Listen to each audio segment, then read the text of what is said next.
Good afternoon, everyone. This is your pal Nova coming back at you with another week of MMO news. This week I have some Ashes of Creation news, a little tidbit on Elder Scrolls Online, some Pantheon, Rise of the Fallen news, and lastly, some Tree of Savoir news. Oh, let's break it down! So let's kick this week off with Ashes of Creation, and this is a little bit beefy this time, guys, since I'm covering their hour-long live stream in this newscast, because, well, there wasn't a whole lot, but there is a little bit of beef here. They did have their live stream on Friday, and they went over siege mechanics, and we got a few juicy tidbits. First off, we met Margaret Crone, who is the new community marketing manager, and I need to say thank you, Margaret, because you finally fixed the live streaming. They had no audio issues. It was much more professional. Things flowed correctly and nicely. A+ job. So, on to our news. Website for Ashes of Creation is mostly fixed. You should be able to do just about everything you would like to. If you're missing some of your referral points and stuff, give that time. Either when the people you referred logged in, or at some point they're going to migrate everything over. So that'll eventually be fixed. If you're missing anything or it doesn't work, just email support. They continue to talk about how much they've learned from this experience and how many things that they are going to have solved when they finally launch the MMO. Apocalypse testing is live again, and it started this last weekend and will continue over the weekends till sometime in February. Duo Q was not available last weekend. As of this recording, there's no patch notes for this weekend, but what they said was it shows up on the screen, but don't click it, it doesn't work. You'll be in queue forever. And now, on to Siege news. There will be up to 5 maps available by the end of it, they're thinking. The first one, and the one playing in the background, is the Dwarven one. This mode will work by having offensive players and defensive players and is broken into 2 phases. Phase 1 is the offense trying to break into the castle. Phase 2 is the offense trying to capture points within the castle, which actually gives buffs to the offense and boons to the defense. For example, longer respawn timers for the defense. When you queue up, you'll get to choose a class that you cannot change during the battle. There are 6 classes available at this time, and we will go over those in just a second. Last thing I want to point out is in the description below is a blog post all about this mode if you want to catch up without watching the hour-long stream. So we get to see 6 classes, and we get a little bit of information from these, and hopefully some more soon when they release another blog post. I do want to point out that these class names, all but one, which we'll get to, are actually right out of their class list that they released many moons ago. So first up, we got Guardian. This is your traditional tank, armor and shield guy with high armor. This class, if you look back to their main sub, like the class roles thingies, the sub and the main and the sub class, this is straight up tank. The Guardian can do AoE pulling, which helps with crowd control. They also use a shield to block arrows and stuff. It's a straight up tanky guy. Next up, Weapon Master. The Weapon Master is your high hit point tank, your face tank, your fat tank, whatever you want to call it. They rely on lots of hit points and self-healing to stay alive when tanking. They also said that this is a super aggressive class that has an ability to jump right into the middle of the fight and ground pound when they do. This class is the fighter if you look at the archetypes. Arc Wizard is up next. This is a DPS AoE class. It's a mage, guys. This is the mage. A large amount of damage to large amount of people and very little ability to do single target damage. Kind of the thing we expect from a mage. They will also be able to teleport in and out of battle and even leave behind a decoy. Armor might help block some of the damage that they put out. Next up, we have the Hawkeye, and this is your Ranger class. They will be very mobile. They have a grappling hook. Headshots. They're looking for headshots. They have a thing called a guided arrow, which lets you shoot an arrow and then you move into the arrow. Your camera moves in and you control the arrow. They will do more of the single target DPS in this build. A little bit less AoE damage. And on to the supports, we have the High Priest, which focuses on healing and keeping people alive. This is your straight up healer cleric build. The priest can heal health or stamina, and they will have a scepter that heal when you hit an ally and damage when you hit an enemy. Since this is action combat, AoE based heals, pools on the ground you can throw down to heal.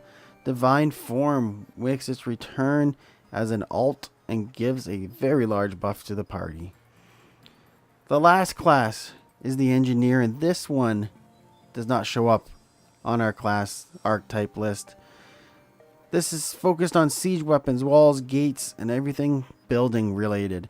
They will either heal or damage these objects mostly. They can also give you armor back if you lose it. This is probably a class we will not see in the MMO because it's kind of based around technology, and as we know, the MMO is based after the fall, which is sometime after the apocalypse area. So what happened is the civilization died out, and that's where the MMO starts. This is pre the fall, so they have more technology, thus they have an engineer class. The bonus here though is that this is a true support class. By all means, they don't actually heal, they don't actually do much damage, they help the team, they can do damage to structures, they can build structures.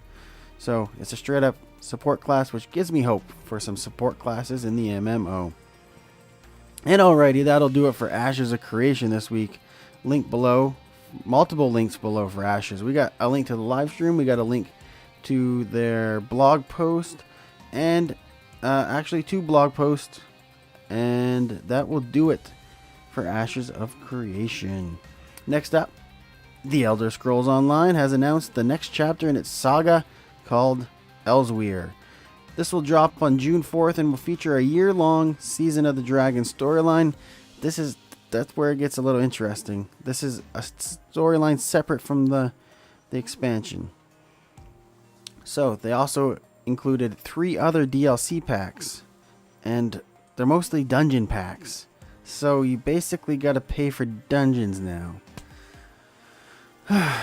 Anyway, I can't quite figure out if you buy the Elsewhere expansion and you get the dungeon DLCs, but since I can't really find if that's how it works, then I'm guessing nope, you have to buy all the DLCs and the Elsewhere expansion. Anyway, Elsewhere will be packed with a new zone, a new story, a new class called Necromancer, a new 12-player trial, new world events, and much more. A link below to catch up some more information on the specifics.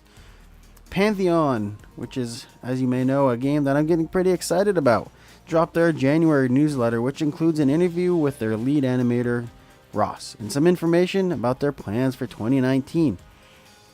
So 2019, they're preparing to drop the next release called Project Fatherhale, which is going to be a new area, a new map. I guess is looking really great, and they said this is going to be one of the biggest releases ever for them. They will also drop a new website, new videos, new content, and a few surprises. I can't wait to see more from this game. It's slowly creeping up to become my top upcoming MMO, passing Ashes of Creation at this moment, I think. Anyway, a quick recap of the interview with Ross, who again is the lead animation guy. Yeah, the lead animator. So first off, he explains that they're early in development and trying to get things out the door, so a lot of animations are clunky and broken at this point. Remember, this is an early alpha game. His biggest challenge, he thinks, will be creating a style that matches the game, an animation style. And he also knows Pantheon has an aggressive production schedule and a lot of animations to make. So that's where they're going to be working. He knows he's going to have some struggles there. They will be going for a completely hand-keyed animation style and will remove all the current motion capture animations that are in the game, as right now it's a mix of hand-keyed and motion capture. They will have racial-specific animations, and he feels a dwarf should not fight and move quite the same as a human, so that's why he's doing that. They also dropped a bunch of lore, which would take a long time to go over in this, so the link's below. And lastly, a community member spotlight. Again, the link is below.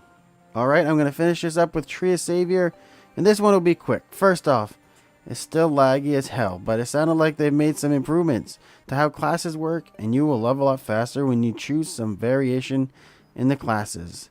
They also nerfed damage output to make the game a little more fun apparently. Like one of the raid bosses cannot be soloed anymore, so that's good. And that's kind of it. The reviews I'm seeing, I haven't played it, but say that the class thing is cool, but really nothing has changed in the game. Still laggy, same end game that doesn't really exist. But the class variation could be fun to play with. Ladies and gentlemen, boys and girls, that will do it for this week in MMO news. Thank you again for checking us out, and as always, I appreciate the support. Make sure you give us a thumbs up or a thumbs down depending on how you feel about this content. That way we know if we're doing good or bad. Have a great week, everyone, and get good scrubs. Hey, it's Radit here. Don't forget to hit that like button and subscribe as well. It really helps out the channel. We put out multiple new videos each week and we appreciate all of your support. Thanks for watching, everyone, and cheers.